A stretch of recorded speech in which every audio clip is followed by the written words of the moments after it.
जहाँ देखी तवा परात वहीं गुजारी सारी रात। क्या मुस्लिम नहीं करते भारतीयता के लिए काम? से जोला गांव है, वहाँ के 50 लोग हमारे संपर्क में भी आए हैं।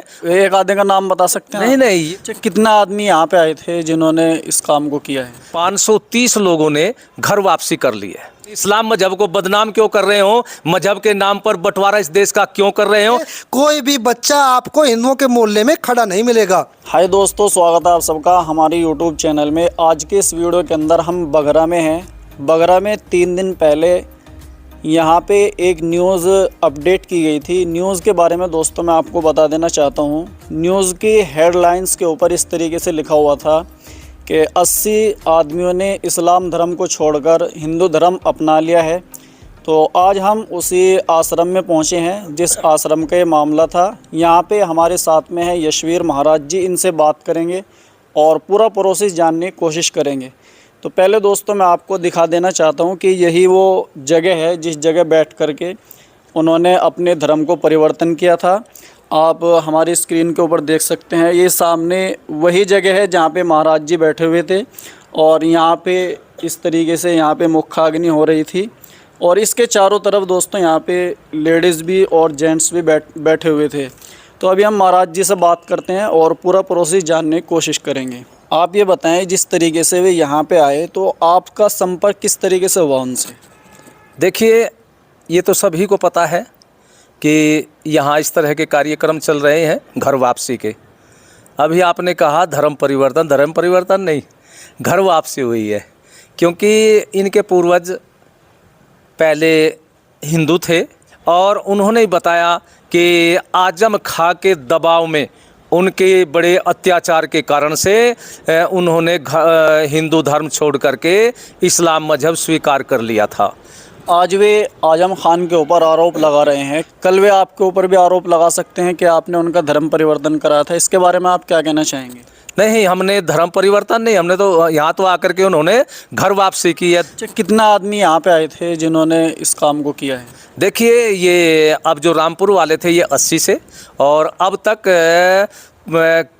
530 लोगों ने घर वापसी कर ली है। वे यहीं के थे या कहीं बाहर से आते हैं आपके पास में? नहीं, जैसे मान लिया रामपुर से आए, कोई गाजियाबाद से, कोई मेरठ से, कोई सहारनपुर से, कोई बिजनौर से, इस तरह आए हैं। और अभी और भी तैयारी चल रही है, लोगों की सूचना आ रही है जगह जगह से। और यहीं कांधला के पास जोला गांव है, वहाँ के 50 लोग हमारे संपर्क में भी आए हैं और वो कह रहे हैं कि जल्दी हम भी वापस आ रहे हैं। वो राजपूत हैं, मुस्लिम राजपूत जिनको कहते हैं, वे लोग हैं।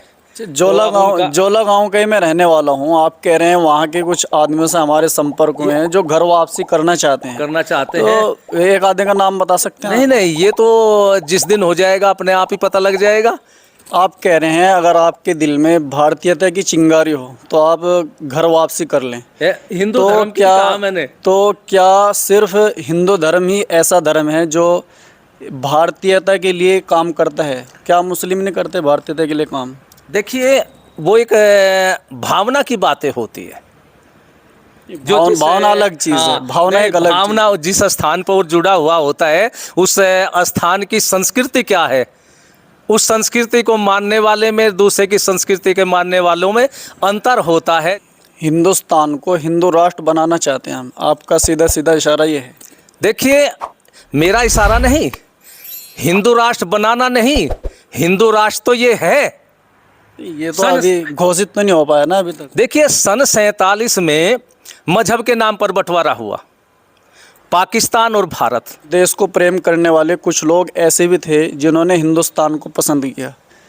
आप कह रहे हैं मज़हब के बलबूते पे उसका जो है बंटवारा किया गया है, इस तरीके से आप कैसे कह सकते हैं? नहीं, मजहब के नाम पर ही बंटवारा हुआ है, लेकिन जो यहाँ लोग रहे हैं उनकी भावना वहाँ एक तो जाने की नहीं थी, दूसरा ये था कि कुछ ऐसे थे कि उनकी संपत्ति थी, वो सारी की सारी संपत्ति को छोड़ करके जाते तो वे अनाथ हो जाते। तो उन्होंने पाकिस्तान जाना स्वीकार नहीं किया अपनी संपत्ति के लालच में, कि यदि वे इस देश से प्यार करते और बंटवारे के खिलाफ रहते तो उन्हें सड़कों पर आ जाना चाहिए था कि तुम हमारे मजहब को यानी इस्लाम मजहब को बदनाम क्यों कर रहे हो, मजहब के नाम पर बंटवारा इस देश का क्यों कर रहे हो। हम भी इस्लाम मजहब के मानने वाले हैं, हम इस देश का बंटवारा नहीं चाहते। अच्छा, एक सवाल ये उठता है, जिस तरीके से आप कह रहे हैं कि सभी मुस्लिमों को घर वापसी कर लेनी चाहिए कुछ आदमी ऐसे हैं जो हिंदू धर्म छोड़कर मुस्लिम धर्म अपनाते हैं,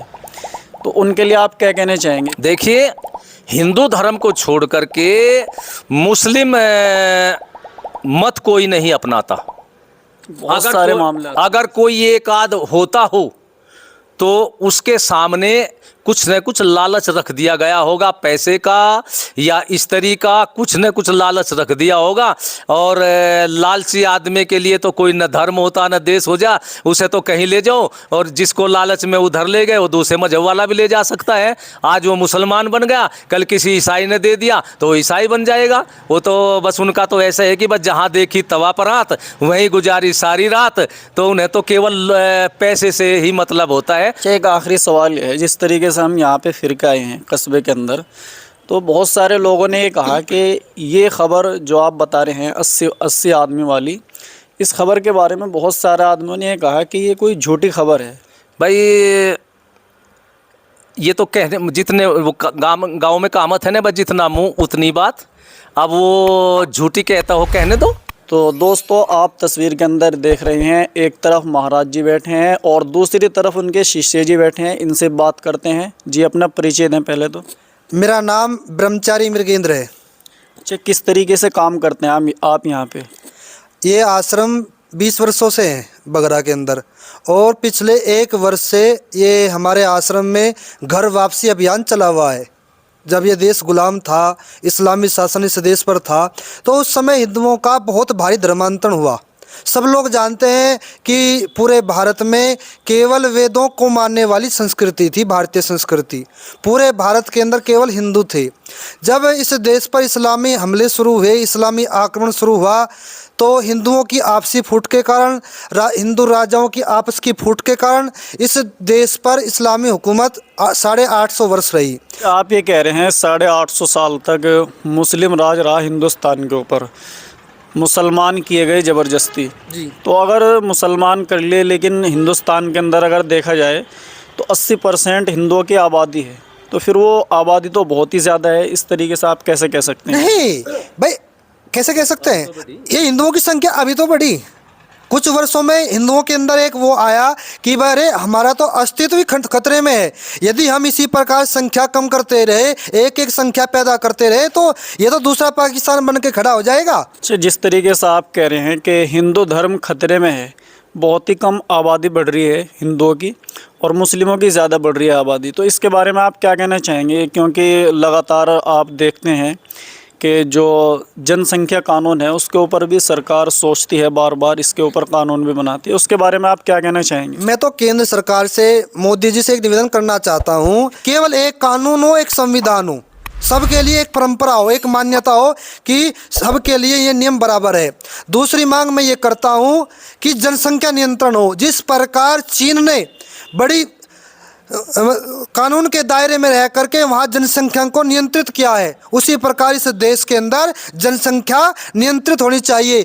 मैं सभी को एक आह्वान करना चाहता हूँ और आंकड़े के साथ बताना चाहता हूँ, यदि इस देश के अंदर जनसंख्या का अनुपात बिगड़ गया, हिंदू घट गए, जिस प्रकार मुसलमानों की संख्या बहुत तेज गति से बढ़ती जा रही है, यदि ये संख्या बढ़ गई तो फिर इस देश को कौन बचाएगा? जिस तरीके से आपने बताया है कि मुस्लिम आबादी तेजी के साथ में बढ़ रही है, तो इस तरीके से हिंदू राष्ट्र ना बन के मुस्लिम राष्ट्र बन जाएगा हिंदुस्तान? तो नहीं, वे तो लोग अपना लक्ष्य लेकर के चल रहे हैं। उन्होंने तो लक्ष्य निर्धारित किया है कि 2047 तक जनसंख्या के दम पर हम पूरे भारत पर कब्जा कर लेंगे। ये तो उनका लक्ष्य है। यदि हिंदू जागरूक नहीं हुआ और भारत की सरकार ने, केंद्र सरकार ने कोई कानून, सख्त नियम नहीं बनाया, तो ऐसे बहुत तेजी से संख्या बढ़ रही है। आप देखो, आप अपने गांव के देखो, हम आपके जोले में बहुत कई बार जा चुके हैं और कई मुस्लिम भाइयों से, बहनों से हमने संपर्क किया। ऐसा नहीं है कि हमने वैसे ये बात आपके सामने कह दी। हम पता नहीं कितने लोगों के नाम बता सकते हैं आपके जोले के। तो आप ये देखिए कि आपके जोले में आपके गांव में मुसलमानों की संख्या कितनी तीव्र गति से बढ़ रही है और हिंदू वहाँ एक छोटे से कोने में रहते हैं। आप मुसलमानों के मोहल्ले से जाइए, आपको 15 की स्पीड से 10 की स्पीड से मोटरसाइकिल चला करके निकलोगे आप। वहाँ इतनी संख्या है कि बच्चे सड़कों पर खड़े रहते हैं, गलियों में खड़े रहते हैं। आप हिंदुओं के मोहल्ले से निकलिए, आप 80-100 की स्पीड से अपनी गाड़ी को भगा करके जाइए, कोई भी बच्चा आपको हिंदुओं के मोहल्ले में खड़ा नहीं मिलेगा। दोस्तों अभी हम आए थे बगरा गांव में, तो आप इसके बारे में दोस्तों क्या सोचते हैं कमेंट बॉक्स में ज़रूर लिखें। शुक्रिया, अस्सलाम वालेकुम।